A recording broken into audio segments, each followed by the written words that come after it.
Hey there, so you're probably settling in for the night, maybe trying to unwind after a long day. That's perfect actually, because I've got something kind of wild to share with you. Not too wild though, we're going to take our time with this one. It's about dinosaurs, but not the usual stuff you hear. These are the ones that were, well, let's just say they had some serious issues. I'm talking about dinosaurs that ate their own family members, dinosaurs that bit each other's faces just to say hello, dinosaurs that gave each other brain damage for fun. Yeah, I know, sounds intense, but trust me, the way nature worked back then was different. We'll ease into it though. No need to get your heart racing when you're trying to relax. Just let your mind wander back about 150 million years or so, give or take a few million.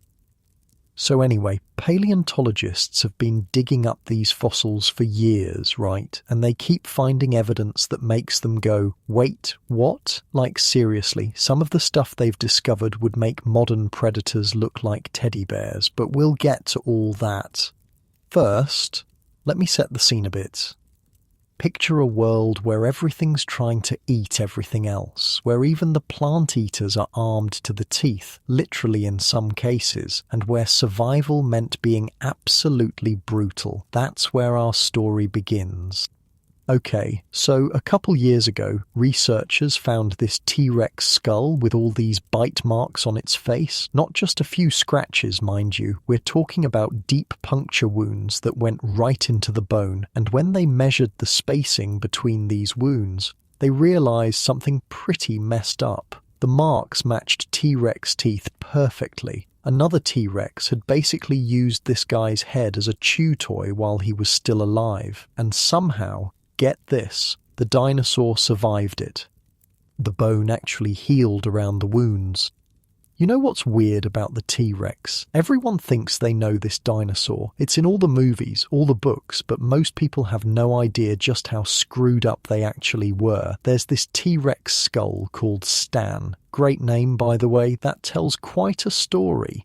When paleontologists first examined it, they noticed these strange holes in the back of the head. Not just any holes, though. These were perfect puncture wounds that went deep into the bone. So they measured these holes, trying to figure out what could have caused them, and guess what fit perfectly? T-Rex teeth. Some other T-Rex had bitten Stan in the back of the head while he was still alive. The really disturbing part is that Stan lived through it. This wasn't some quick death or mercy kill. This was a straight-up face-biting session that Stan had to endure, and then walk around with scars for the rest of his life.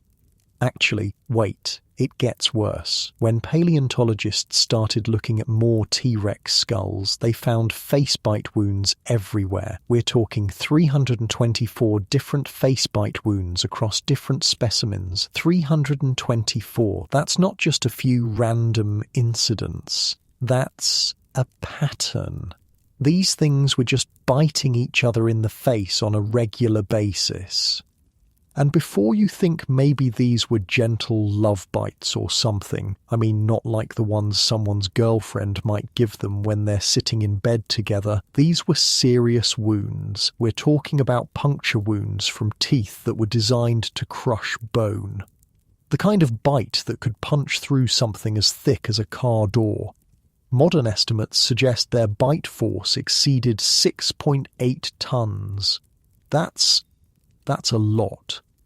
Oh, and then there's the cannibalism part. Yeah, they found T-Rex bones with other T-Rex teeth marks on them, but these weren't fighting marks. These were feeding marks, the kind you get when something is slowly, methodically stripping meat off bones. Even the toe bones had bite marks, which means after all the big chunks were gone, they were still there, picking at the scraps like it's Thanksgiving leftovers or something.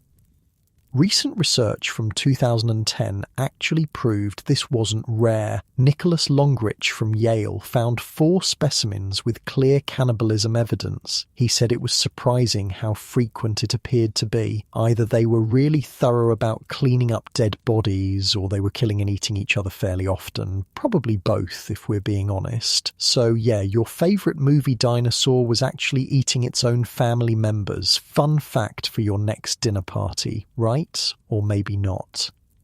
Let me tell you about something even more disturbing though. Ever heard of Majungasaurus? No? Well, this thing lived in Madagascar about 70 million years ago, and it holds a very special record in paleontology. It was the first dinosaur where scientists could definitively prove cannibalism happened. Not just suspect it, but actually prove it with fossil evidence that would hold up in court. Here's how they figured it out. They found Majungasaurus bones with bite marks all over them, and when they looked at those bite marks under a microscope, they could see the exact spacing and shape of the teeth that made them. So they compared those marks to every single predator that lived in Madagascar at the time. Nothing matched, nothing except for Majungasaurus teeth. The bite marks had these parallel scratches from the serrated edges of the teeth, and the spacing was perfect. It wasn't some other dinosaur eating Majungasaurus, it was Majungasaurus eating Majungasaurus, kind of like those nature documentaries where the narrator's like, and here we see nature's circle of life, except the circle is just one species eating itself. This wasn't just a one-time thing either. They found multiple specimens with the same evidence. Normal behaviour for them, apparently. Now, you might be thinking, well, maybe they were just scavenging already dead ones. Fair point. But here's the thing. Madagascar back then was basically a desert. Dry, hot. Food was hard to come by. And when you're starving, you don't get picky about where your next meal comes from, even if it used to walk around and have the same face as you. The researchers who discovered this said finding dinosaur cannibalism wasn't actually that shocking. Modern animals do it all the time when resources get scarce. Heck, it even happens in modern households. No, I don't mean anything weird by that, but I know someone who has these fish called guppies. And if you don't know what guppies are, basically they have babies constantly. We're talking 30 to 50 per month. And the parents are so bad at parenting that they'll literally pop out the babies and then turn around and eat them. We as humans take it for granted, but in nature, unfortunately, cannibalism is pretty common. Komodo dragons do it, crocodiles do it, even chimpanzees have been documented doing it, but there's something unsettling about finding fossil proof that these massive creatures were methodically stripping flesh off their own species' bones. Madagascar wasn't just an island back then, it was a place where dinosaurs went to eat each other. Oh, speaking of droughts and desperation, let me tell you about this place in Colorado called Mat Quarry. Paleontologists thought they'd found a normal dinosaur graveyard at first, just a bunch of Jurassic period fossils that died together during some bad times about 150 million years ago. Then they started counting bite marks. Out of 2,368 bones they dug up, about a third of them had been chewed on, and not by modern scavengers. These were ancient bite marks from other dinosaurs. When they looked closely at which bones had the bite marks, 17% of them came from meat-eating dinosaurs, including Allosaurus bones that had been gnawed on by other Allosauruses. Now, when you find bite marks on a leg bone or a rib, that makes sense. Predators go for the meaty parts, but these paleontologists were finding bite marks on toe bones and spine pieces. Those are the kind of bones that don't have much meat on them at all, which means these Allosauruses weren't just hunting, they were desperate. The quarry represents a drought, a really bad one, where water sources dried up and everything started dying, and when large predators get hungry enough, they stop being picky about what they eat, even if what they eat used to look exactly like them. In fact, one of the bite marks they found was so big that only a massive Allosaurus could have made it. So we're talking about giant carnivores fighting over scraps in a dried up landscape. And when the smaller ones died, the bigger ones just kept eating. The paleontologists studying this said Allosaurus probably weren't picky eaters to begin with, but during droughts, scavenging and cannibalism were definitely on the menu, which is a very polite way of saying these things would eat literally anything that stopped moving, including their own relatives. Eating your own species during hard times is one thing, but some dinosaurs got even more creative with their violence. Scientists found this Daspletosaurus fossil that tells probably the most depressing dinosaur story ever discovered. This poor thing basically got beat up its entire life and then became dinner when it died. The skull is just covered in bite wounds, puncture holes in the back of the head, gouges on the face, chunks of bone missing, all from other Daspletosaurus teeth, and you can tell this dinosaur survived these attacks because the bone started healing around the wounds. So this thing lived through multiple face-biting sessions with its own species and just kept going. But wait, the story doesn't end there. After this beat-up Daspletosaurus finally died, another one found the body and decided to have lunch. The skull has completely different bite marks that were made after death, big punctures and scratches where something was purposely stripping meat off the bones. They even bit both ends of some bones, which means whoever was eating this carcass was really thorough about it. Nothing was going to waste.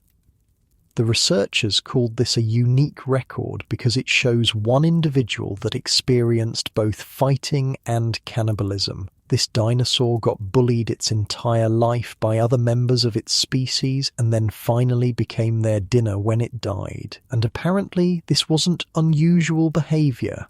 Face-biting scars show up on most Tyrannosaur fossils. These things were just constantly beating each other up and then eating whoever lost. The whole thing paints a pretty scary picture of Tyrannosaur society, just completely brutal. You spend your life getting your face chewed on by your neighbours, and when you die, those same neighbours show up to your funeral ready to eat you. Makes you appreciate modern society a little bit more, doesn't it? Actually, you know what? Getting bullied by a couple dinosaurs is bad enough, but imagine getting jumped by 7 of them. 7 giant predators died together in Argentina, and not just any predators, Mapusaurus, each one about the size of a city bus with jaws that could bite through a car. When paleontologists dug them up, they found adults, teenagers and juveniles all in the same spot. Different ages, but they all died at the same time in the same place, which means these things likely lived together, and when you're a 10-metre-long carnivore hanging out with 6 of your buddies, you're not hunting rabbits or anything small like that. The only prey in their neighbourhood big enough to feed a gang of Mapusaurus was Deinonychus. This was a sauropod so massive it weighed as much as 12 elephants, one of the biggest land animals that ever lived. Now, a single Mapusaurus attacking an adult Deinonychus would be suicide. That's like a cat attacking a cow, just not going to end well for the cat. But 7 Mapusaurus working together? That's a different story. They probably surrounded it, some going for the legs, others jumping on the neck, a few more slashing at the sides. The Deinonychus would be spinning around trying to shake them off, but there's only so much you can do when you're being attacked from all directions by things with knife-sized teeth. Interesting thing is, the Mapusaurus bone bed suggests they died in the process. Maybe they got trampled while trying to bring down their target. Maybe they got stuck in mud while feeding on the carcass. Either way, they died together because they hunted together, which means these weren't just mindless killing machines. They were organised, mindless killing machines. They had to coordinate, communicate, work as a team to take down prey that was literally 10 times bigger than them. Pack hunting is scary enough when it's wolves. When it's 3-ton dinosaurs with heads the size of bathtubs, it becomes something else entirely. So yeah, land predators working together is terrifying, but water predators, they're somehow worse. Most people think Spinosaurus just ate fish all day, like some big prehistoric fishing enthusiast or something. Turns out those people were completely wrong. Paleontologists found a pterosaur neck bone with a Spinosaurus tooth stuck in it, and not around it, but physically embedded in the bone, which means a 15-meter-long semi-aquatic dinosaur grabbed a flying reptile and bit down hard enough to lose a tooth in the process.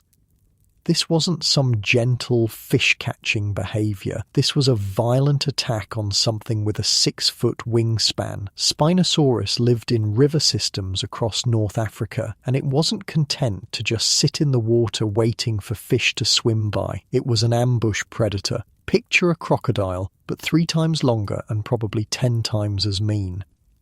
The thing about ambush predators is that they're patient until they're not. A Spinosaurus could be floating motionless in a river for hours, looking like a log with a sail on its back. Then something comes to drink water, or a pterosaur dips down to catch a fish, and suddenly there's 15 meters of prehistoric nightmare exploding out of the water.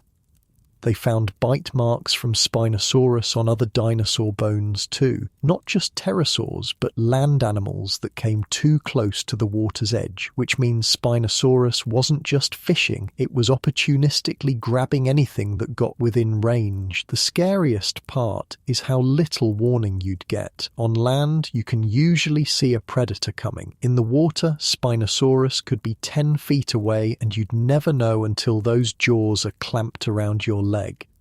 And once it had you, those massive claws would hold you underwater while those cone-shaped teeth punched holes through whatever they could grab. Modern crocodiles are already terrifying enough. Spinosaurus was that concept scaled up to absurd proportions. While Spinosaurus hunted alone, being extremely aggressive, let's talk about pack hunters, because some raptors made a fatal teamwork mistake that's almost embarrassing when you think about it. Paleontologists in Utah found a 9-ton block of sandstone that contains what might be the dumbest group death in dinosaur history. Inside this block are at least 6 Utahraptor skeletons. Adults, teenagers, juveniles, a whole family of giant raptors. And mixed in with them are the remains of whatever they were trying to eat when they all died. What happened was probably this. Some herbivore got stuck in what was basically prehistoric quicksand. Easy meal, right? So one Utahraptor goes in to finish it off, but the mud is stickier than expected, and now the raptor is stuck too. Then its family shows up. Instead of maybe finding a stick or thinking this through, they apparently decided the best plan was to also jump into the death trap one by one until the entire pack was stuck in the same mud pit, slowly sinking to their death. They found evidence that some of the raptors were stepping on each other as they sank, which means this went from a simple hunting trip to complete chaos pretty quickly. These were supposed to be smart predators, and they managed to kill themselves by stepping on each other, trying to get out of dying? Pretty messed up when you think about it. These dinosaurs are known to be pack hunters, but this fossil suggests they would literally kill their own family to save themselves. The really embarrassing part is that Utahraptors were massive. We're talking about raptors the size of polar bears with 9-inch claws on each foot. They could probably take down pretty much anything they wanted. Apparently, their weakness was basic physics and mud. Each Utahraptor was built more heavily than other raptors, with thick leg bones and huge muscles for jumping on prey and holding it down. All that muscle and claws, and they got defeated by wet dirt. This fossil block is still being studied, but it's already clear this was a complete disaster for everyone involved. At least those Utahraptors died quickly, unlike their smaller cousins' victims. Deinonychus basically invented the whole pack of raptors thing that shows up in every dinosaur movie. The reason we know they hunted in groups is because they kept dying next to their food. Paleontologists have found multiple sites where Deinonychus remains were scattered around the skeleton of Tyrannosaurus, which was this big plant eater about the size of a small bus. The first time they found this, they thought maybe the raptors died trying to take down this massive herbivore in some heroic last stand. But then they kept finding the same thing, Deinonychus teeth and bones around Tyrannosaurus carcasses.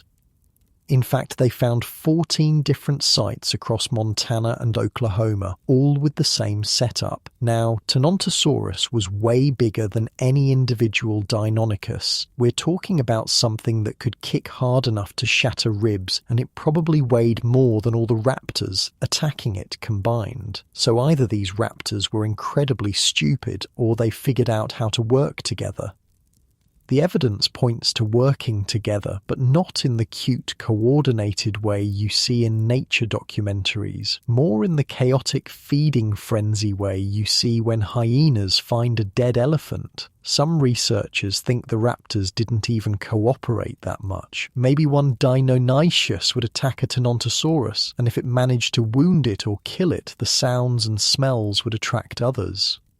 Then they'd all show up to claim a piece of the action, which would explain why so many raptor fossils are found with broken bones around these carcass sites. They weren't just fighting the herbivore, they were fighting each other over who got to eat what parts. Those famous raptor sickle claws weren't just for killing prey. They were probably pretty useful for keeping your dinner companions at a respectful distance while you grabbed all the good stuff. These dinosaurs didn't look like they shared much with their family. In fact, they might have killed their family just to get a meal, though recent studies in 2020 using isotope analysis suggest maybe they weren't the coordinated pack hunters we thought. Their tooth chemistry shows they had different diets at different ages, more like modern crocodiles than wolves. But the fossils don't lie. Multiple Deinonychus died at the same dinner tables. You know, group attacks can get messy, but sometimes we get perfect snapshots of violence preserved in fossils. There's this fossil in Mongolia that shows exactly what happens when a velociraptor picks a fight with something its own size. The fossil is called Fighting Dinosaurs, and it's two skeletons locked together in what was clearly their final moment. On one side, you've got a Protoceratops, a pig-sized herbivore with a sharp beak and apparently a bad attitude. On the other side, a velociraptor with its signature claw buried deep in the Protoceratops's throat. But the Protoceratops wasn't going down without a fight. Its jaws are clamped around the velociraptor's arm and the bone shows fractures from the bite pressure. This wasn't a quick kill. This was a prolonged struggle where both animals were trying their best to murder each other. They probably died when a sand dune collapsed on them mid-fight, which means their last thoughts were probably still focused on winning this stupid fight. Death literally had to interrupt them. The velociraptor's claw is positioned perfectly to slash the Protoceratops's throat, which would have been a killing blow if it had connected properly. But the Protoceratops managed to grab the raptor's arm and break it before that happened. What makes this fossil so perfect is that it captures the exact moment when both animals realized they'd made a terrible mistake. The Protoceratops couldn't move without getting its throat cut. The Velociraptor couldn't pull free without losing its arm, so they just held each other in this death grip until the sand buried them both. The whole thing lasted probably less than a minute, but it's been preserved for 75 million years. It's the ultimate example of prehistoric rage. Two dinosaurs refused to back down from a fight that neither of them was going to survive. Actually, speaking of face-biting, Gorgosaurus skulls tell us quite a story about what it was really like to be a tyrannosaur, and that story is mostly about getting your face bitten off on a regular basis. Remember earlier when I mentioned those 324 T-Rex bite wounds? Well, turns out 60% of adult tyrannosaur skulls have bite wounds on them. These aren't random injuries either. They're specific bite patterns around the eyes, snout and jaw area, and they're all healed over, which means these dinosaurs lived through having their faces used as chew toys. The wounds are always in the same spots, which tells us this wasn't accidental violence. This was ritualized face biting. Tyrannosaurs had developed a whole social system based on biting each other's faces until somebody gave up. One Gorgosaurus skull has multiple gouges around the eye socket that match perfectly with Tyrannosaur teeth. Another has a chunk missing from the snout that healed into a smooth scar. These weren't life or death battles, they were more like extremely violent handshakes. The pattern shows up once the dinosaurs hit sexual maturity, which means face biting was probably how they sorted out who got to mate and who didn't. Instead of showing off with fancy dances or colourful displays like some animals, tyrannosaurs bit each other's faces until the hierarchy was established. What's really disturbing is how casual this violence seems to have been. These weren't rare fights. This was happening all the time, enough that most adults carried permanent facial scars from their teenage years. A typical Gorgosaurus probably spent its adolescence getting its face systematically destroyed by older, bigger tyrannosaurs. Then, once it was big enough, it got to return the favour to the next generation. All this face biting seems really bad, but at least they were actually doing it, unlike poor Coelophysis, who got falsely accused of being a cannibal. For over 50 years, Coelophysis had the worst reputation in paleontology. Museums displayed it as the dinosaur that ate its babies. Textbooks called it a cannibal. Tour guides would point to its skeleton and explain how this monster would devour its own young when food got scarce. The whole thing started when a paleontologist found adult Coelophysis skeletons with small bones inside their rib cages. Obviously baby Coelophysis bones, right? What else could they be? Well, turns out they weren't baby Coelophysis bones at all. In 2006, someone finally bothered to take a closer look at those stomach contents. They discovered the bones actually came from small crocodiles and lizards, not baby dinosaurs. The cannibalistic Coelophysis had just been eating regular prey the whole time. But wait, it gets worse. Some of those supposed stomach contents weren't even inside the adults. They were just juvenile skeletons that happened to be lying under the adults when they all died together. We spent 50 years calling this dinosaur a baby killer because nobody checked the actual bones properly. The researchers who ended up clearing Coelophysis' name were probably pretty embarrassed about the whole thing, but the damage was already done, and that's why we're still talking about it. Coelophysis still gets called the cannibal dinosaur in older books and websites that haven't been updated yet.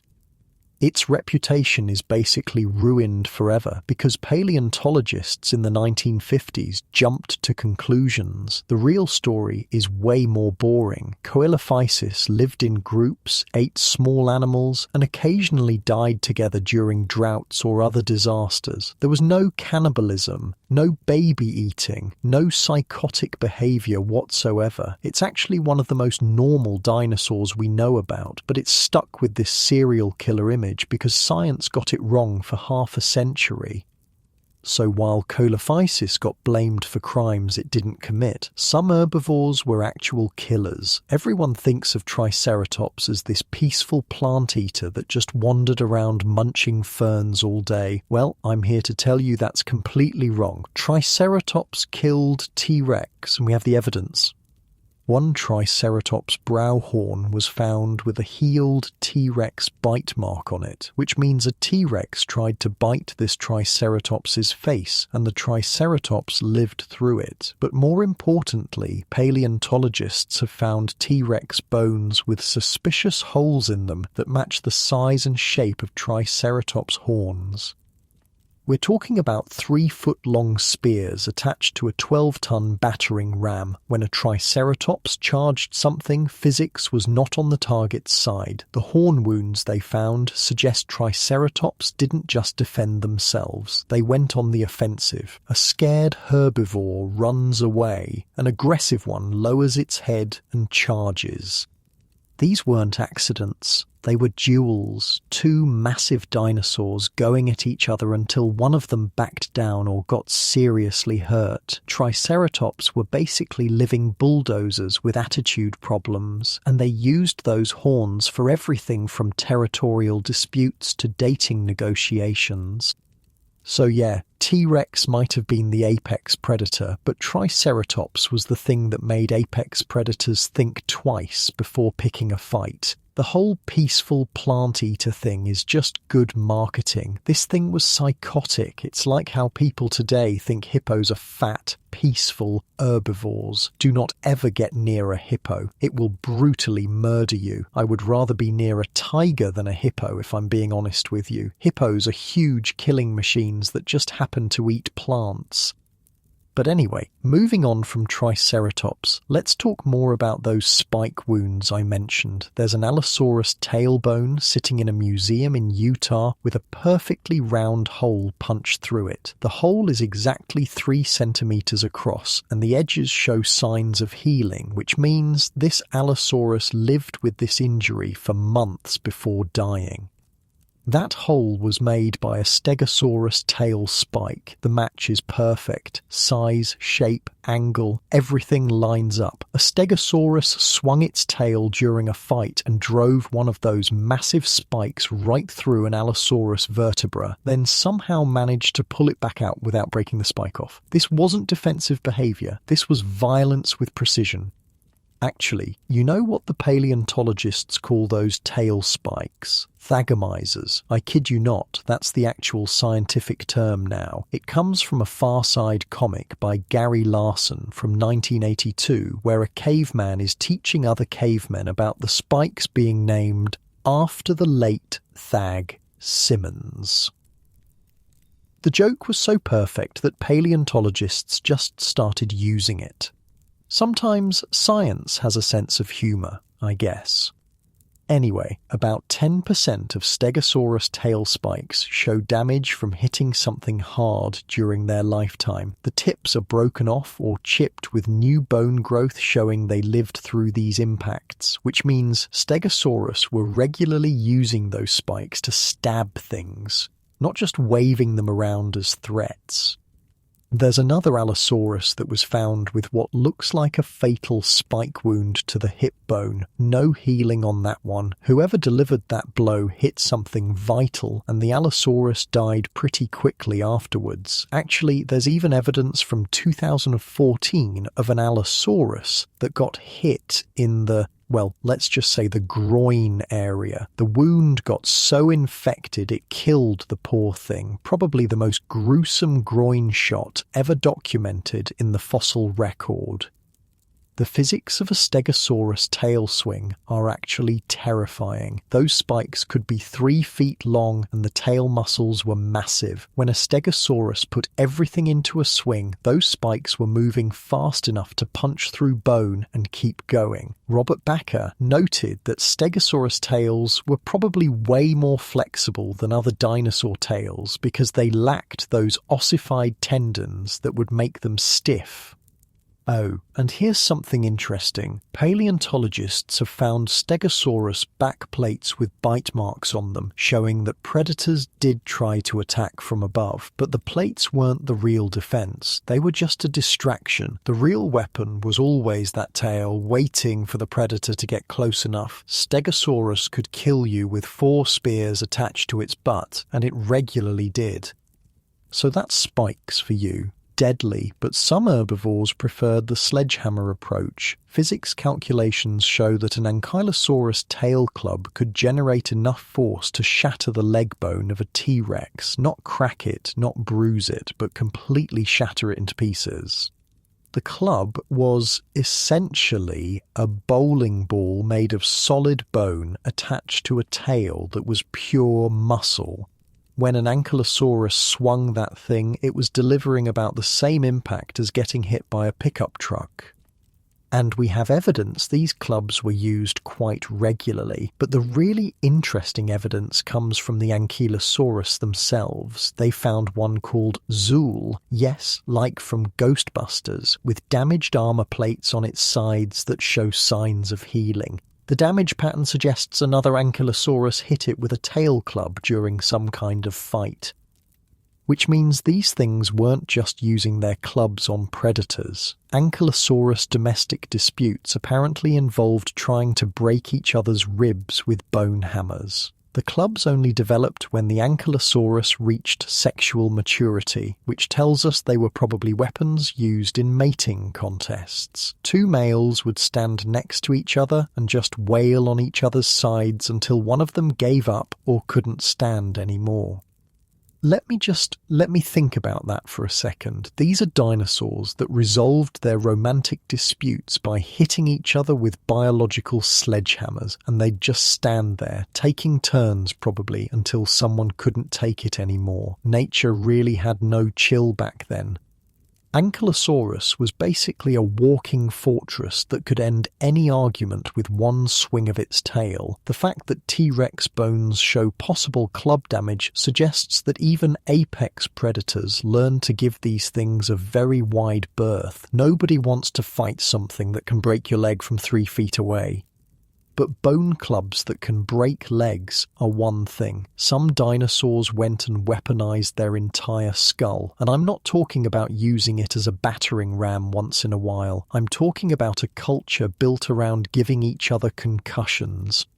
A large percentage of Pachycephalosaurus skulls show evidence of brain injuries from headbutting contests. These dinosaurs literally spent their lives giving each other traumatic brain injuries as a form of social interaction. The skulls have these weird pitted scars on the top and sides of their domes where the bone was damaged and then tried to heal itself. Sometimes the healing process got infected, leaving even nastier wounds.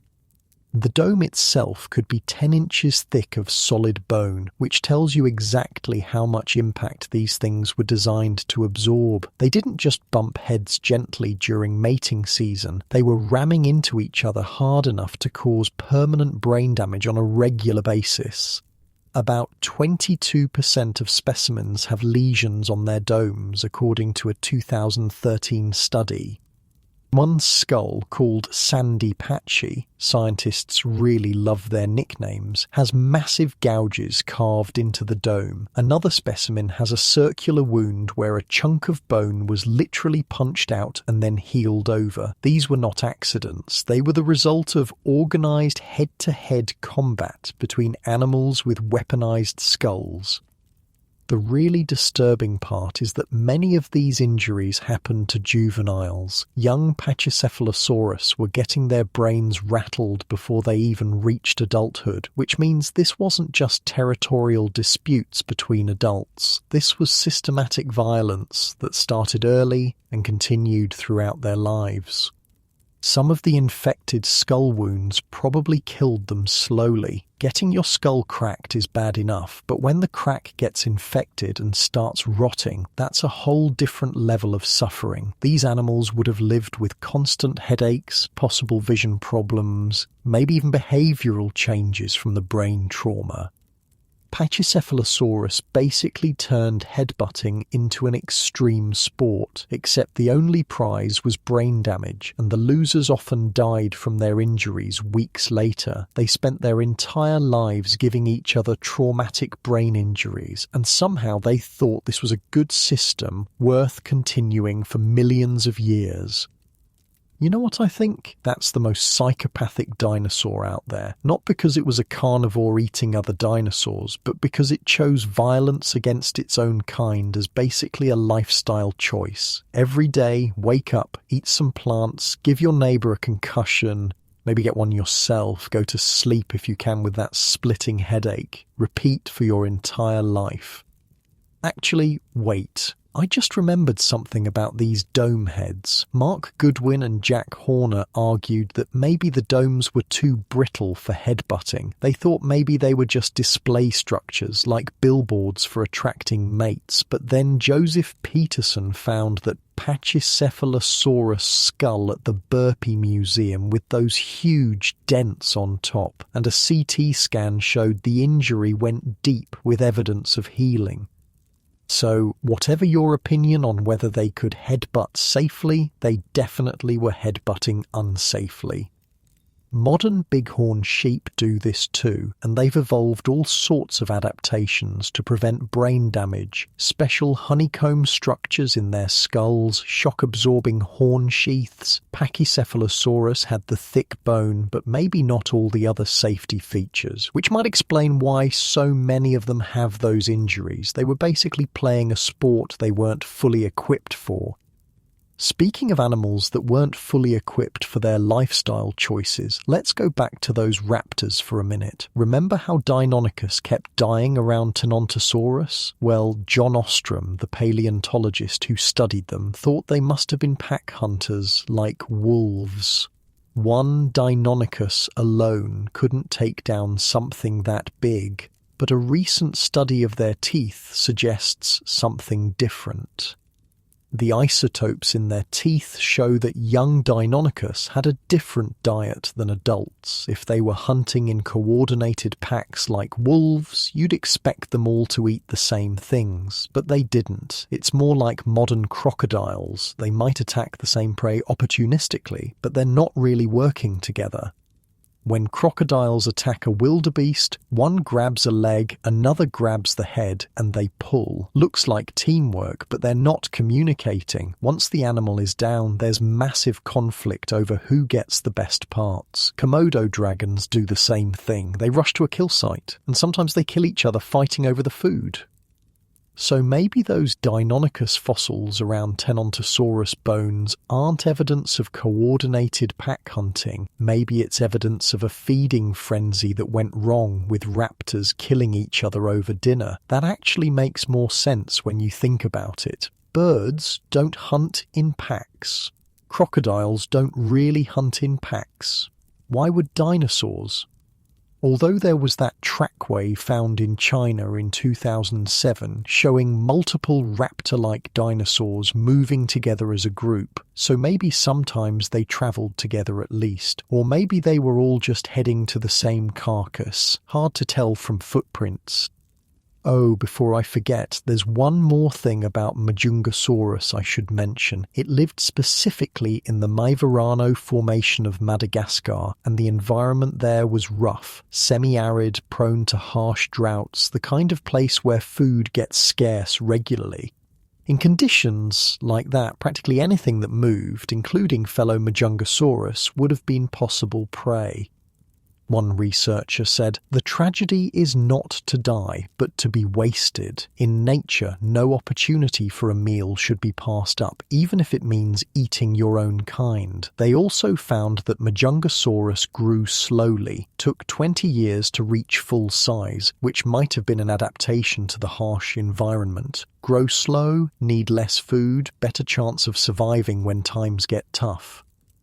Modern animals in tough environments do the same thing, and modern predators absolutely eat their own kind when they need to. Komodo dragons are famous for it. The big ones eat first at any carcass, and if a smaller one tries to feed, they might attack it. If the smaller one dies, it becomes part of the meal. Waste not, want not, even if what you're not wasting used to be your cousin.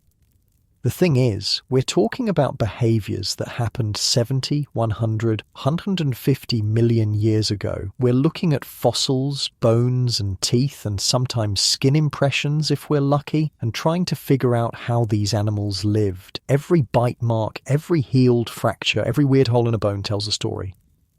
like that Allosaurus in Denver that's mounted attacking a Stegosaurus. It has these weird holes in both shoulder blades that people argued about for years. Some thought they were pathologies from injuries, some thought they were from previous museum mounting. Turns out they might have been muscle avulsion scars, places where the muscle literally pulled away from the bone. That's the kind of injury you get from extreme stress on your body. This Allosaurus lived a hard life.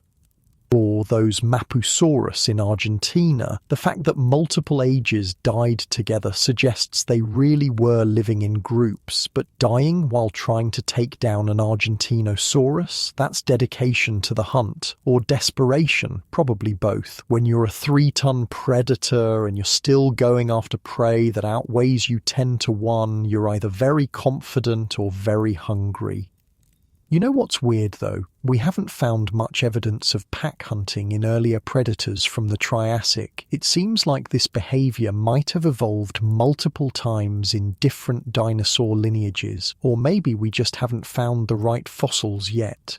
Every year, paleontologists discover new sites, new species, new evidence that changes what we thought we knew. Like, for decades, everyone thought T-Rex was primarily a scavenger because its arms were so small. How could it hunt with those tiny arms? Then they realized those jaws didn't need help from arms. That bite force could handle everything. Plus, finding healed bite marks on prey animals shows T-Rex was definitely attacking living animals, not just eating dead ones. Actually, let me slow down a bit here and really paint you a picture of what these ancient worlds were like. Close your eyes for a second. Well, not literally if you're reading this, but you know what I mean. Imagine the late Jurassic period, maybe 150 million years ago. The climate is warmer than today, there are no flowers yet, those won't evolve for millions of years. Instead, you've got conifers, ferns, cycads. The air smells different, earthier maybe, with no sweet floral scents. The soundscape would have been incredible. Not the bird songs we know today, but the deeper calls of dinosaurs, bellows, roars, hisses, the sound of massive feet crushing vegetation, the crack of a Stegosaurus tail whipping through the air, maybe in the distance the horrible sound of bones breaking as an Allosaurus pack takes down something big. And at night, the darkness would have been absolute in a way we can hardly imagine now. No light pollution, obviously, just stars and sometimes the moon, and in that darkness things were hunting, eyes reflecting what little light there was, the scratch of claws on rock, the breathing of something very large and very hungry passing close by your hiding spot. This was a world where violence was the primary language, not metaphorically, literally. Face-biting was how you established dominance, headbutting was how you won mates, tail spikes were how you said back off. Even the herbivores were armed and dangerous. You know, when you really think about it, every fossil we find is basically a crime scene. Something died there, sometimes violently, sometimes not, but something ended, and occasionally we get lucky enough to find fossils that tell us exactly how violent that ending was. Take that fighting dinosaurs fossil I mentioned earlier. It's been sitting there for 75 million years, these two creatures locked in their final moment. The velociraptor and protoceratops, frozen in time. Scientists think a sandstorm or collapsing dune buried them while they were still fighting. Can you imagine? You're in a life or death struggle and suddenly the world goes dark as sand rushes in. Your last thought isn't about your family or your life. It's about winning this fight that's about to not matter at all. The protoceratops in that fossil, it wasn't even a predator, it was an herbivore, about the size of a pig, maybe a bit bigger, had this beak that could probably clip through branches pretty easily, and these creatures were everywhere in Mongolia during the late Cretaceous. They were like the sheep of their time, except sheep that could bite your arm off if you made them mad enough. And apparently, this one was mad enough. The way its jaws are clamped on that velociraptor's arm, the force must have been incredible. The bone didn't just crack, it fractured in multiple places. That's not a defensive bite. That's an I'm taking you with me bite. Pure spite transformed into fossil evidence. Actually, let me tell you something about fossil preservation that's kind of amazing. For a fossil to form, conditions have to be just right. The animal has to die in a place where it won't be immediately eaten or scattered by scavengers. It needs to be buried quickly before the bones decay. Then, minerals have to seep into the bones over millions of years, turning them to stone. Think about how many dinosaurs lived and died without leaving any trace. Billions, probably trillions, over the 165 million years they dominated the Earth. And we've found fossils of maybe a few thousand individuals total. Each fossil is like winning the lottery if the lottery prize was evidence of ancient violence. Sometimes the preservation is so good it's almost unsettling, like those Majungasaurus bones with the bite marks. When researchers looked at them under a microscope, they could see the individual serrations from the teeth, these parallel scratches that tell us exactly what kind of tooth made them. After 70 million years, we can still see the marks from individual serrations. That's kind of incredible when you think about it. Or consider the Cleveland Lloyd Dinosaur Quarry in Utah. This place is special because it's not just one or two dinosaurs. It's a massive death trap that caught dozens of individuals over time. The bones are all jumbled together, Allosaurus mostly, but also Stegosaurus, Camarasaurus, and others. Something about this place, maybe it was a watering hole that would occasionally turn into a mud trap, just kept killing dinosaurs. And the Allosaurus bones there show tons of injuries, broken ribs, skull fractures, infected wounds. One specimen has that punctured tail vertebra from a Stegosaurus spike I mentioned. These weren't dying of old age, they were dying from violence, infection, probably starvation when injuries made them unable to hunt effectively. The Morrison Formation, where a lot of these fossils come from, covers a huge area of the western United States. During the late Jurassic, this was a semi-arid environment with seasonal rainfall. Rivers would flood during wet seasons, then dry up. Plants would grow quickly after rain, then die back. It was a boom and bust ecosystem which probably contributed to the violence. When resources are unpredictable, competition gets fierce. And in this environment, you had some of the most spectacular predator-prey relationships ever. Allosaurus hunting Stegosaurus, Ceratosaurus going after smaller prey, and the giant sauropods like Apatosaurus and Diplodocus just trying to get big enough that nothing could touch them. Though even they weren't completely safe. We've found sauropod bones with Allosaurus bite marks too.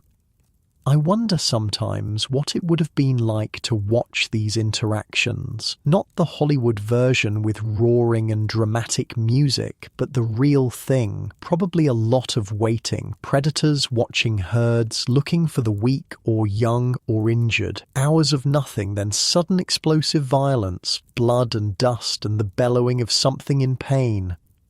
Modern predators are like this too. Lions spend most of their time sleeping or just sitting around. The hunt itself might only last a few minutes, but those few minutes are everything. Life or death for both predator and prey. One mistake on either side changes everything.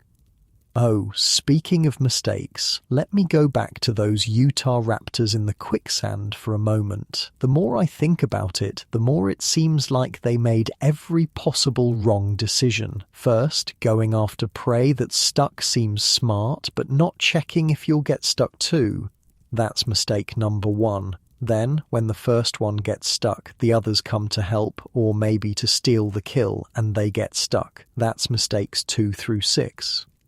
But then, and this is the really messed up part, they start stepping on each other. The fossil evidence shows some of them were trying to use their pack mates as stepping stones to get out. That's not pack behavior. That's every dinosaur for itself. These Utahraptors died in probably the most undignified way possible for a predator, drowning in mud while stepping on their family.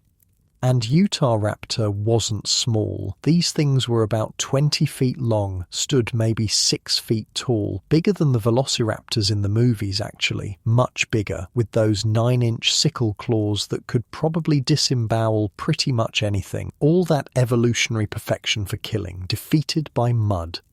It makes you wonder how many other predators died in similarly embarrassing ways that we'll never know about. Slipping off cliffs while chasing prey, getting kicked in the head by something that looked like an easy target, choking on a bone. Nature doesn't care how fearsome you are, it'll kill you with mundane stuff just as easily as with dramatic battles. Let's talk about those sickle claws for a minute though. The dromaeosaurids, that's the raptor family, all had them. One enlarged claw on each foot that they kept raised off the ground while walking. This kept it sharp. When they attacked, they'd kick forward and down, using the claw like a climbing crampon to grip onto larger prey. The popular image is of raptors slashing with these claws, but they probably worked more like meat hooks. Puncture and hold rather than slice. The raptor would leap onto something large, sink those claws in to hold on, then use its teeth and hand claws to inflict damage. Like a terrible combination of a big cat and an eagle. We know this partly from the anatomy of the claws themselves and partly from modern birds that hunt similarly. Cassowaries, for instance, have a similar enlarged claw they use for defense. Secretary birds stomp their prey to death. Eagles use their talons to puncture vital organs. The raptor-killing claw was probably a bit of all of these. Oh, but here's something interesting about Deinonychus specifically. The name means terrible claw, which John Ostrom gave it when he discovered it in the 1960s. This discovery actually changed how we think about dinosaurs. Before Deinonychus, everyone thought dinosaurs were slow, sluggish creatures, cold-blooded like modern reptiles, dragging their tails on the ground.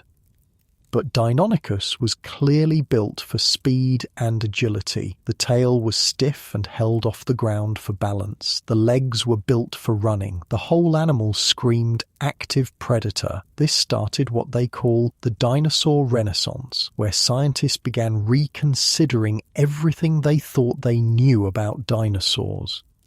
Now we know many dinosaurs were warm-blooded, or at least had some metabolic control. Many had feathers. They were active, dynamic animals, not the sluggish lizards of old movies. And a lot of that shift in thinking started with finding a raptor that was obviously built for violence. But back to those face-biting tyrannosaurs for a moment. The pattern of injuries is so consistent across different species. Gorgosaurus, Daspletosaurus, Albertosaurus, T-Rex, they all show the same facial scarring. This wasn't learned behavior passed down culturally. This was something hardwired into tyrannosaur biology. When you hit sexual maturity, you start biting faces. Modern animals have similar ingrained behaviors. Elephant seals fight for beach territory every mating season, inflicting horrible wounds on each other. Hippos, I mentioned them earlier, have these massive canine teeth they use primarily on each other. Male hippos are covered in scars from fights. It's just what they do. But the tyrannosaurs took it to another level. 60% of adults with facial injuries, that's not occasional fighting, that's a lifestyle. Every interaction with another tyrannosaur potentially ended in face biting. Imagine meeting someone new, and the greeting ritual involves them trying to bite your eye. Stan, that famous T-Rex skeleton, had it particularly bad. Besides the holes in the back of his skull from another T-Rex, he had a broken and healed neck. The vertebrae had fused together from the injury, which would have limited his mobility for the rest of his life. He had broken ribs that healed. He had a tooth abscess that probably caused chronic pain. This one individual's skeleton is a record of a lifetime of violence and suffering, and he was one of the lucky ones. He lived to full adulthood. Think about all the young tyrannosaurs that didn't survive their first face-biting encounter. Nature in the Cretaceous was just absolutely brutal. You know what else is fascinating? The way different dinosaur groups developed completely different weapons. Tyrannosaurs went for massive jaws. Raptors developed those sickle claws. Ankylosaurs evolved tail clubs. Stegosaurs got those tail spikes. Pachycephalosaurs thickened their skulls. Ceratopsians like Triceratops developed horns and neck frills. It's like an arms race that lasted millions of years, every group trying to out-violence the others, predators getting bigger teeth, prey getting better armor, back and forth for 165 million years. And it worked. Dinosaurs were the dominant land animals for longer than mammals have existed. Actually, let me clarify something about Triceratops since I mentioned them. The neck frill wasn't armour, probably. Too thin, with big holes in it covered by skin. More likely it was for display or thermoregulation. But those horns, those were definitely weapons. 3 feet of solid bone with a sharp point. And the muscle attachment points on Triceratops skulls suggest they had incredibly powerful neck muscles for driving those horns forward.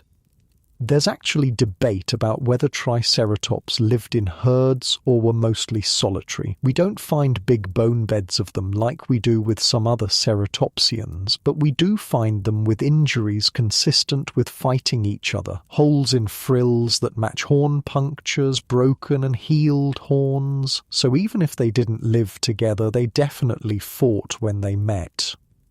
The late Cretaceous of North America, where both T-Rex and Triceratops lived, was a very different place than the earlier Jurassic. By this time, flowering plants had evolved. The climate was warmer, sea levels were higher. Much of central North America was covered by a shallow sea called the Western Interior Seaway. Dinosaurs lived along the coasts of this sea. And it wasn't just dinosaurs. The skies had pterosaurs, including giants like Quetzalcoatlus with a 35-foot wingspan. The seas had mosasaurs, basically giant marine lizards that could reach 50 feet long. Plesiosaurs, looking like nothing alive today with their long necks and paddle limbs. It was a world full of things that could kill you in ways you couldn't even imagine. Even the crocodiles were different. Deinonychus, living in the southern part of North America, could grow to 35 feet long. We found hadrosaur bones with Deinonychus bite marks. These things were taking down dinosaurs that weighed several tons. A modern saltwater crocodile is maybe 20 feet long at the absolute maximum. Deinonychus was nearly twice that. But let's get back to those psychopathic behaviours we've been discussing. The cannibalism, the face-biting, the deliberate violence against their own species. Is it really fair to call these behaviours psychopathic? They were just trying to survive in a harsh world, after all. Well, yes and no. By human standards, absolutely these behaviours seem psychopathic, but for dinosaurs, this was normal, this was adaptive. The ones that bit faces most effectively got to mate. The ones willing to eat their own kind survived droughts. The ones that headbutted hardest won territories. Evolution doesn't care about morality, it only cares about what works. And for dinosaurs, violence worked incredibly well. So well that they dominated terrestrial ecosystems for 3 times longer than mammals have so far. If anything, we should be impressed by how effective their psychopathy was. Actually, modern animals do pretty much all the same things. Lions kill cubs that aren't theirs. Chimpanzees wage territorial wars. Dolphins kill for fun. Cats play with their prey. The difference is we don't usually think about modern animals as psychopathic. We just accept it as nature. But there's something about dinosaurs, maybe because they're extinct, maybe because they were so large, that makes their violence seem more extreme. A T-Rex eating another T-Rex feels more shocking than a lion eating another lion, even though it's basically the same behaviour.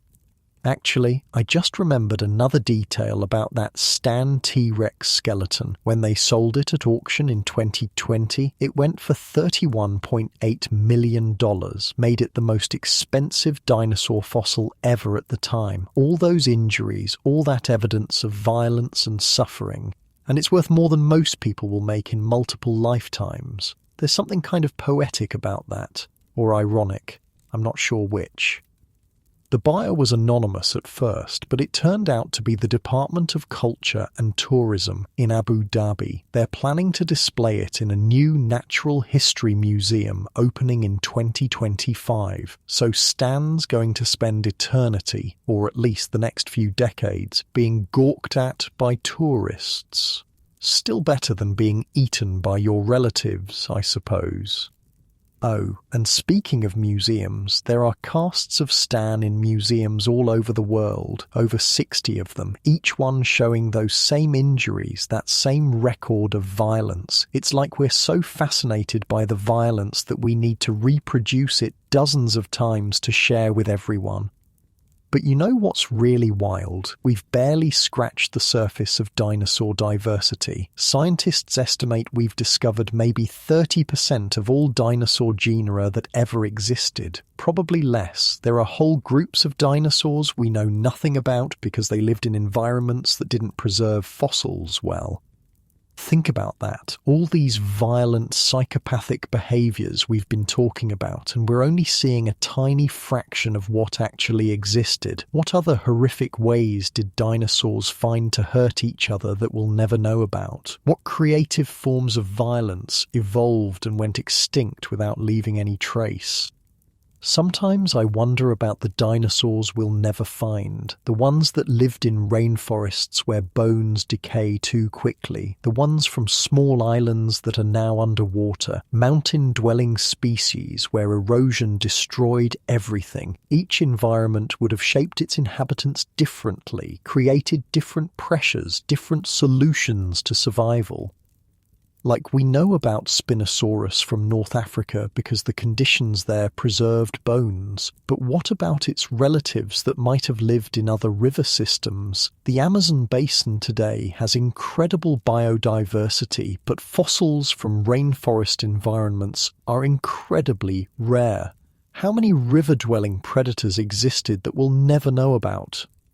And speaking of Spinosaurus, recent discoveries have completely changed how we understand it. For decades, we thought it was just a big theropod with a sail on its back. Then they found more complete specimens and realized it was semi-aquatic. The tail was paddle-shaped for swimming. The nostrils were positioned high on the skull. The bones were dense like those of animals that spend time underwater. This thing was basically a 50-foot-long crocodile-dinosaur hybrid, living in rivers, hunting fish primarily, but taking anything that came too close to the water. Those cone-shaped teeth were perfect for gripping slippery prey, and that sail might have been for display while swimming at the surface, visible from a distance like a shark's fin, but much, much larger. Imagine being some other dinosaur coming to the river to drink. The water looks calm, peaceful even. Maybe you see what looks like a log floating near the shore. Then 15 meters of predator explodes from the water, those massive jaws clamping down, dragging you into the deep water where you can't fight back effectively. The river that gave life becoming a death trap in seconds. Water has always been dangerous for land animals. Even today, crossing rivers during migrations is when many animals die. Crocodiles know this. Wait for it. They've been using the same strategy for over 200 million years because it works. Spinosaurus was just a much larger version of the same idea. But let's drift back to those pack hunting questions for a moment. The evidence is so contradictory. Those multiple Deinonychus found with Tyrannosaurus suggest group hunting, but the isotope evidence suggests different diets at different ages. The trackways in China suggest raptors moving together, but modern reptiles and birds don't really hunt in coordinated packs. Maybe the truth is somewhere in between. Maybe they were like modern Harris's hawks, which do hunt cooperatively, but not with the complex strategies of wolves. Or maybe different raptor species had different behaviours. Velociraptor was actually quite small, about turkey-sized really. Utahraptor was huge. Deinonychus was medium-sized. Different sizes might mean different hunting strategies. Or maybe we're trying too hard to fit dinosaur behaviour into modern categories. They weren't mammals, weren't modern reptiles, weren't quite birds either. They were something else, something unique that's been extinct for 66 million years. Their behaviours might have been equally unique. The more I think about those face-biting tyrannosaurs, the more I realise how much information one skeleton can hold. Take Stan again. Besides all those injuries, the skull tells us about brain size, sense capabilities, the teeth tell us about diet, the leg bones tell us about speed and gait. Every bone is a piece of the puzzle. And Stan wasn't even the most complete T-Rex skeleton. Sue, found in South Dakota, is about 90% complete. She, they think it was female based on size, also shows tons of injuries. Broken ribs, damaged shoulder blade, holes in her jaw from infection. She even had gout, basically arthritis from too much red meat. Even the apex predators suffered from health problems. Sue's skull alone weighs 600 pounds. Can you imagine the neck muscles needed to support that? To whip it around fast enough to catch prey? The engineering of these animals was incredible. Every part optimized for its purpose. Those tiny arms everyone jokes about? They could bench press 400 pounds each. Not so useless when you think about it that way.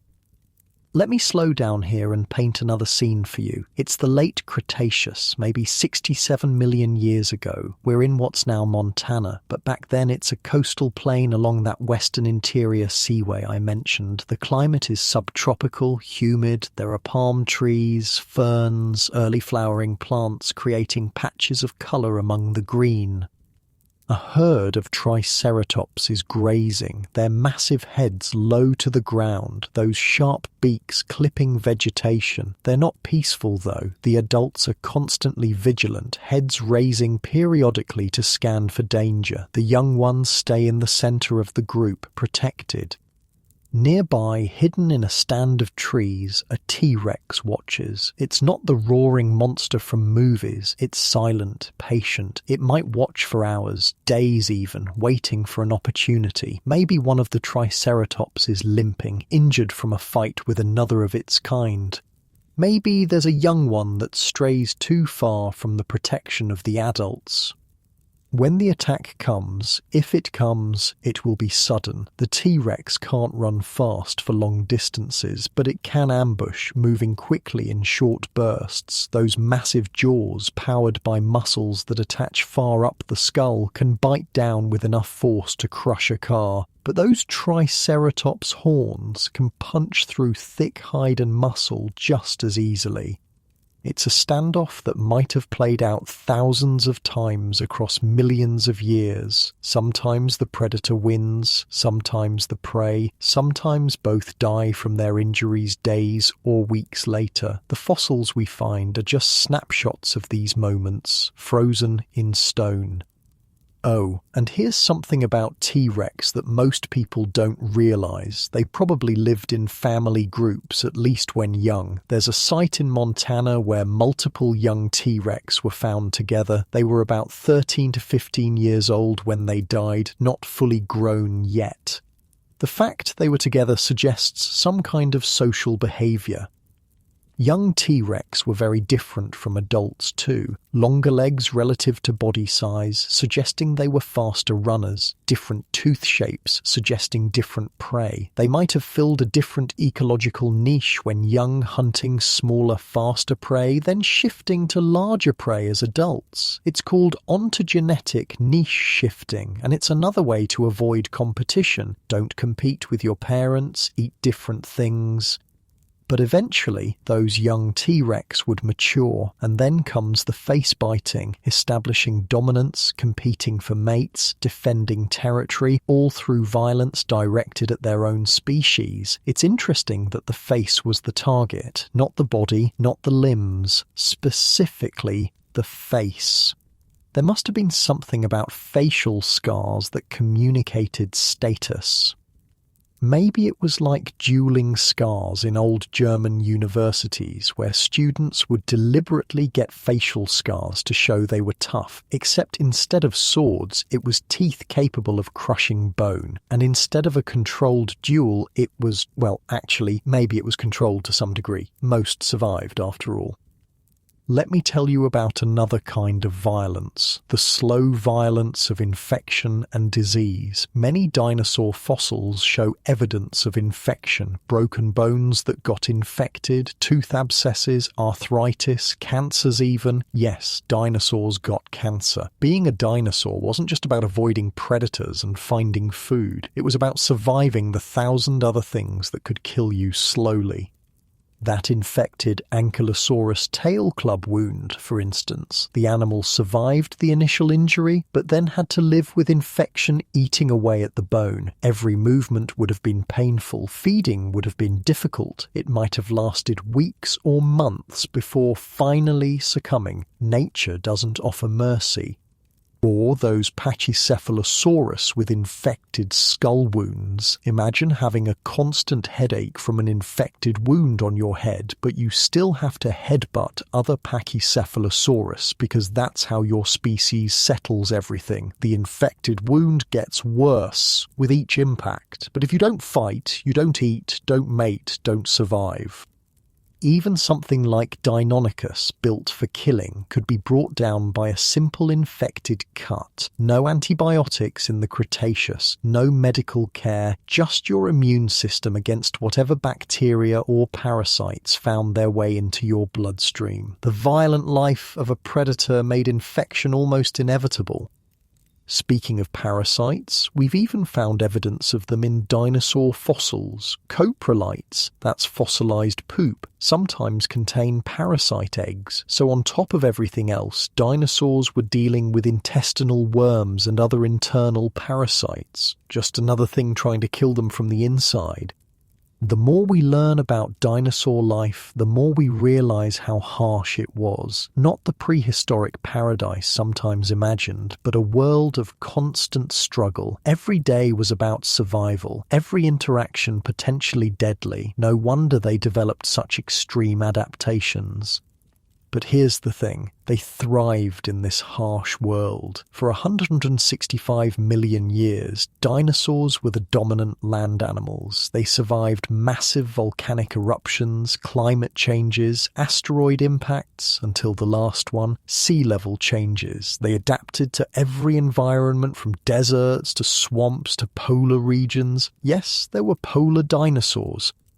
The violence we've been talking about, the cannibalism, the face-biting, the headbutting, it was all part of a successful survival strategy. These weren't failures of behavior, they were successes. The dinosaurs that bit faces most effectively passed on their genes. The ones that ate their own kind during droughts lived to reproduce when conditions improved. It's a different kind of success than we usually think about. Not peaceful coexistence, but violent domination. Not cooperation, but competition taken to extremes. Yet it worked for far longer than human civilization has existed, far longer than mammals have been dominant. Actually, you know what's kind of funny? Not funny, ha-ha, but funny ironic? We often think of the asteroid impact that killed the dinosaurs as this sudden dramatic event, and it was. But the dinosaurs that died that day had no idea they were living at the end of an era. That T-Rex biting another T-Rex's face 66 million years ago didn't know it was one of the last of its kind. They just kept doing what they'd always done, hunting, fighting, eating each other when necessary, right up until the end. The last Triceratops was probably still using those horns to fight. The last Pachycephalosaurus was probably still giving something a headache. The violence continued until the very last moment. And then, within maybe a few years of the impact, they were all gone. Well, except for birds. Birds are dinosaurs, technically, the only dinosaur lineage that survived. And what do we see in birds? Territorial fighting, infanticide in some species, siblicide, where chicks kill their siblings. The violence continues, just in smaller packages. Ravens have been observed playing with their prey. Shrikes impale victims on thorns. Cassowaries can disembowel threats with their claws. The dinosaurian legacy of violence lives on. We just don't usually think of a robin fighting another robin over territory as dinosaurian behavior, but it is. Modern birds even have some of the same kinds of injuries we see in dinosaur fossils, broken and healed bones from fights, puncture wounds from beaks and talons. The scale is different, but the behavior patterns are remarkably similar. 66 million years, and some things don't change. You know, as I'm talking about all this violence and suffering, it might seem like dinosaur life was nothing but misery, but that probably wasn't true. They had good moments too, presumably, times when food was plentiful, successful hunts, successful matings, raising young, at least in species that did parental care. We don't find fossil evidence of contentment, of course. Happiness doesn't preserve in stone. But even modern animals in harsh environments have moments of what looks like play or relaxation. Young predators play fight. Herbivores sometimes seem to run just for the joy of running. Maybe dinosaurs did too. Maybe those young T-Rex found together died while playing, got caught in a flash flood or something while they were distracted. Maybe some of those Deinonychus died protecting their young rather than fighting over food. We project violence onto these fossils because that's what preserves, but there was probably more to their lives. Still, the violence was clearly a huge part of their existence. Every adaptation we see, the weapons, the armor, the size, the speed, it all evolved in response to violence or to commit violence more effectively. Natural selection is not gentle. It's a process powered by death, by the failure of the less adapted to survive and reproduce. And dinosaurs took this to extremes we rarely see today. Modern ecosystems have their violent moments, sure, but nothing quite like a Pachycephalosaurus headbutting contest or Tyrannosaur face-biting sessions. We live in a gentler world, relatively speaking, though that's probably just because we killed all the really dangerous stuff. Actually, humans might be the most psychopathic species of all when you think about it. We didn't just kill for food or territory, we eliminated entire species because they were inconvenient, but that's a different discussion for a different time. Let's just sit with these ideas for a while longer as you drift off. Think about time for a moment. The dinosaurs we've been talking about lived across a span of over 100 million years. The Allosaurus in the late Jurassic never knew T-Rex would exist. They were separated by more time than separates us from T-Rex. That's hard to even comprehend, isn't it? Each species we've discussed tonight had its own moment in Earth's history. Majungasaurus ruling Madagascar while the island slowly drifted north. Deinonychus hunting in the forests of early Cretaceous North America. Pachycephalosaurus headbutting its way through the very end of the Mesozoic. They weren't all alive at once, competing in some grand prehistoric battle royale. They each had their own time, their own world.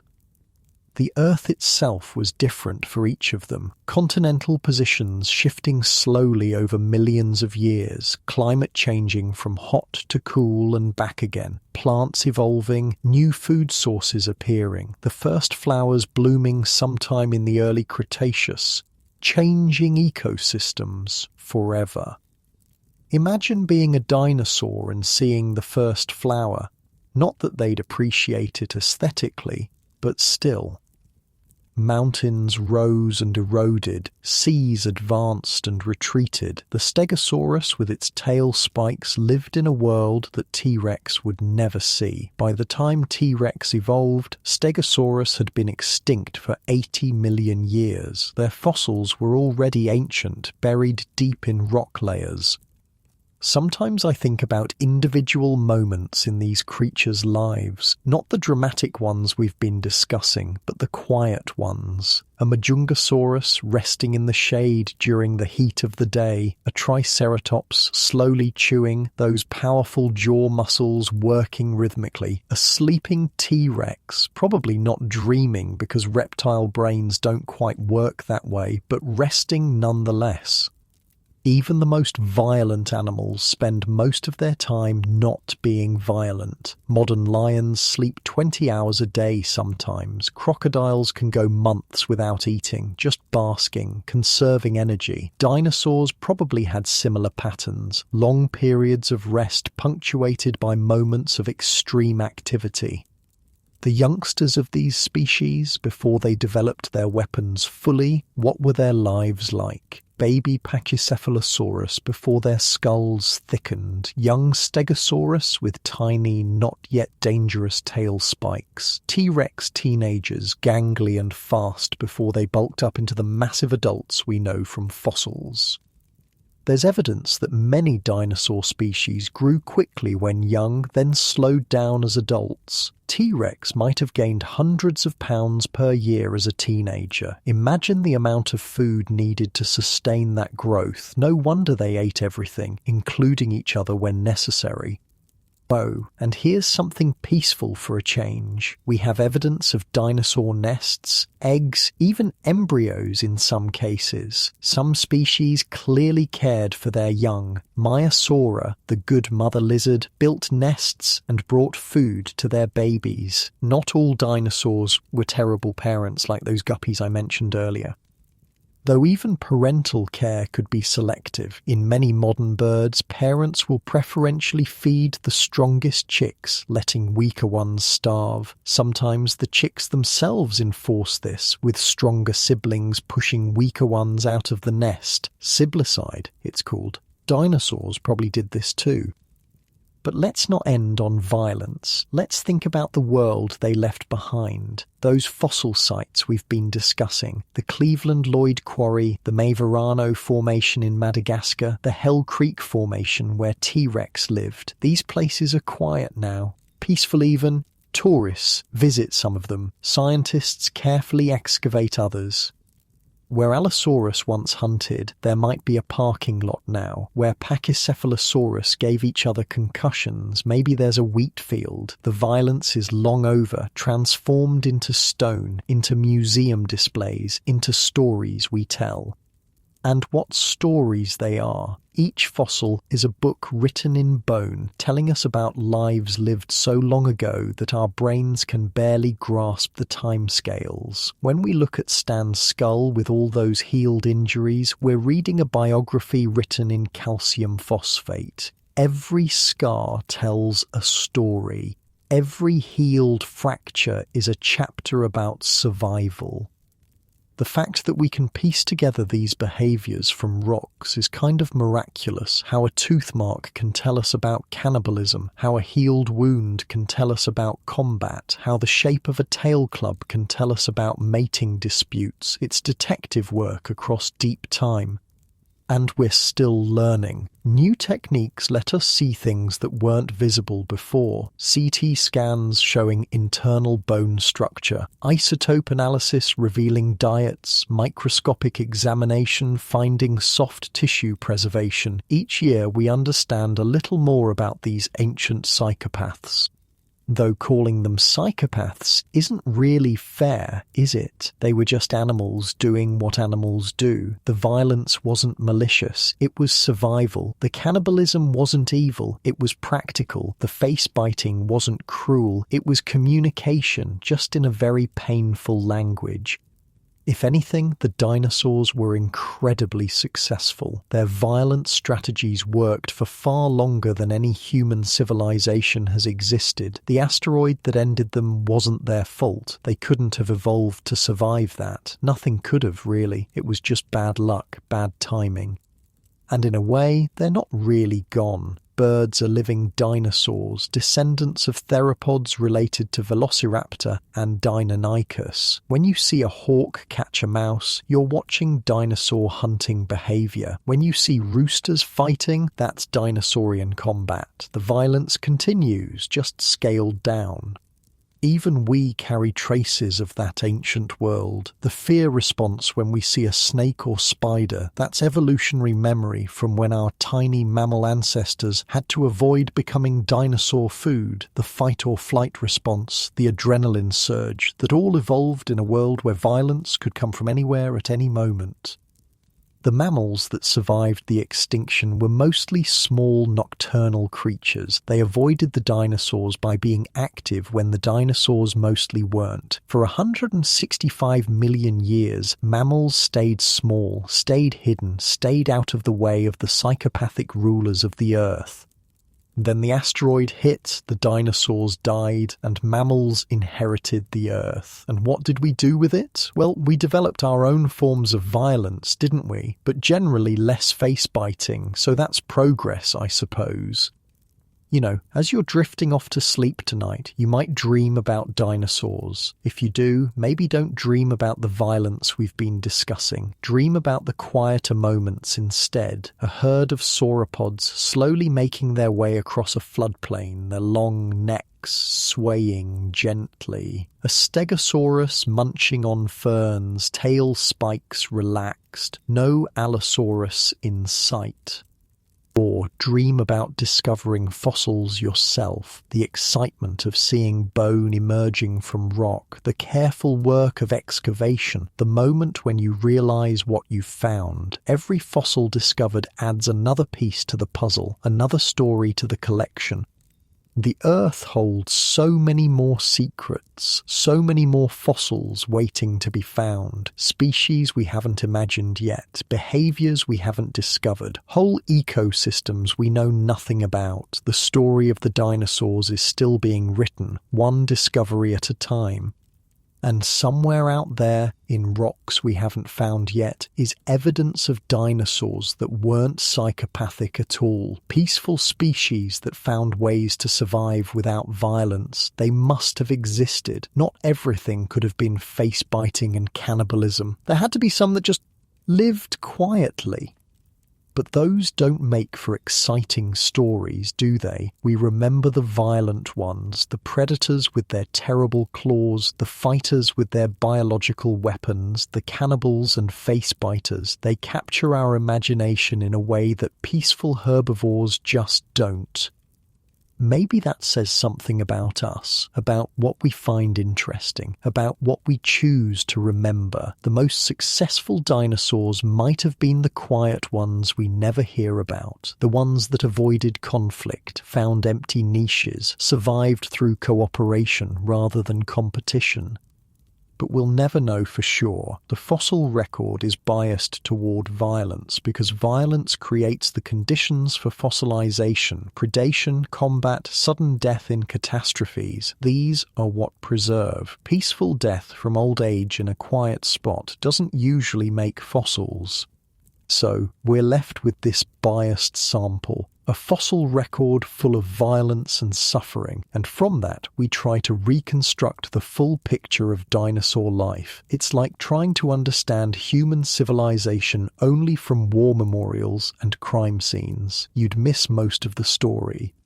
Still, the violence was real. Those face bites on Tyrannosaur skulls really happened. The cannibalism was real. The headbutting, the tail spiking, the pack hunting gone wrong. It all really happened. For millions of years, this was normal. This was life. And now it's just stories we tell. Fascinating, horrible, amazing stories about creatures that ruled the earth through violence and died through cosmic bad luck. Their bones turned to stone, their violence preserved in mineral form for us to puzzle over millions of years later. As you drift off, maybe think about this. Every atom in those dinosaur fossils, every bit of calcium and phosphate has been recycled countless times since then. Through other organisms, through the soil, through the air and water, some tiny part of those ancient psychopaths might be in you right now, in your bones, in your blood. We're all connected to that ancient world, whether we know it or not. The violence is long over, but the matter remains, transformed and recycled endlessly. The dinosaurs are gone, but they're also everywhere, broken down and rebuilt into new forms. The earth keeps spinning. New species evolve, old ones go extinct. Violence continues in new forms. And somewhere, paleontologists are carefully brushing dirt from bones, uncovering new stories of ancient psychopaths. The discovering continues. The learning never stops. But for now, for tonight, let's let them rest. Those ancient fighters, those prehistoric psychopaths, they've been extinct for 66 million years. They've earned their peace, and you've earned your sleep listening to their violent stories. So close your eyes, breathe slowly. Let your mind wander away from face-biting and cannibalism. Think of quiet things, peaceful moments between the violence, the earth turning slowly, time passing gently, fossils waiting patiently in their rocks. The dinosaurs aren't coming back. The violence is long over. You're safe in a world where the worst predators are so much smaller, so much less psychopathic than what came before. No Spinosaurus in the waters, no T-Rex in the forests, no Pachycephalosaurus waiting to give you a concussion. Just quiet, just peace, just sleep. The stories will still be there tomorrow. The fossils aren't going anywhere. But for now, rest. Dream of quiet prehistoric mornings, gentle herbivores, calm waters, a world before the violence or after it, or in those rare moments between. Sleep well, and remember, if you dream of dinosaurs tonight, try to dream of the peaceful ones, the ones that didn't make it into this story, the ones that just lived quietly and peacefully in that ancient world so far removed from our own. Good night.